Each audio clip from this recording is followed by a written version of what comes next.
જીપીડબલ્યુએસબી એટલે કે ગુજરાત પંચાયત સેવા પસંદગી મંડળની અંદર અત્યારે એડિશનલ અસિસ્ટન્ટ એન્જિનિયરની એક્ઝામ આવવાની છે ઇલેક્ટ્રિકલ એન્જિનિયરિંગના વિદ્યાર્થી મિત્ર માટે. તો ખાસ ઘણા બધા વિદ્યાર્થી મિત્રોનો પ્રશ્ન હોય છે કે બુક કઈ વાંચવી. તો જો જેટલા પણ વિદ્યાર્થી મિત્રને ગુજરાતીમાં એમસીક્યુ વાંચવા હોય તો આકાશ પબ્લિકેશનની આઈટીઆઈ વાળી બુક આવે છે, ગુજરાતીમાં એક જ બુક આવે છે, બરાબર. તો એ તમે લઈ શકો છો એઝ અ રેફરન્સ તરીકે એમસીક્યુ પ્રેક્ટિસ માટે સારું તમને એમાંથી રહેશે.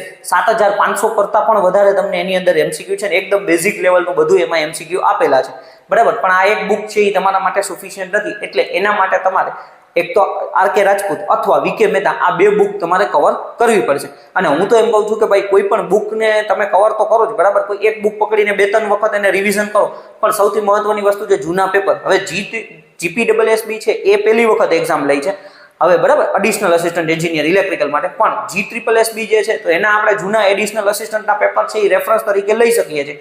તો એના પણ જેટલા જૂના પેપર છે એ આપણી ગૂગલ ડ્રાઈવમાં મેં આપેલા છે, તો ત્યાંથી તમે જૂના પેપર જુઓ એટલે તમને રેફરન્સ મળી જશે કે ભાઈ ટેકનિકલ આ લેવલનું પૂછાય છે, મેથ્સ રીઝનિંગ છે આ લેવલનું છે, તો આ પ્રમાણે આપણે તૈયારી કરશું તો વાંધો નહીં આવે, બરાબર. તો એ પેપરને ખાસ તમે જેને જુઓ અને ટેસ્ટ આપણી જેટલી પણ ટ્રાન્ઝિયન્ટ ક્લાસીસની છે એ તમે કવર કરો એટલે તમને ઘણો બધો બેનિફિટ એમાંથી થવાનો છે, બરાબર. પાછું એક વખત બુકનું કહી દઉં તો કે ભાઈ તમે આકાશ પબ્લિકેશનની બુક વાંચી શકો છો, આરકે રાજપૂત અથવા વીકે મહેતા છે એ કવર કરી શકો છો. ઘણાને એવો પ્રશ્ન થાય કે ભાઈ જેબી ગુપ્તા કરાય, તો ભાઈ જો જેબી ગુપ્તા છે આ પરીક્ષા ડિપ્લોમા લેવલની છે એટલે જેબી ગુપ્તા ન કરાય, પણ તમારું લેવલ સારું હોય તમે વાંચી હોય તો એને કવર કરો તો કાંઈ વાંધો નથી, બરાબર.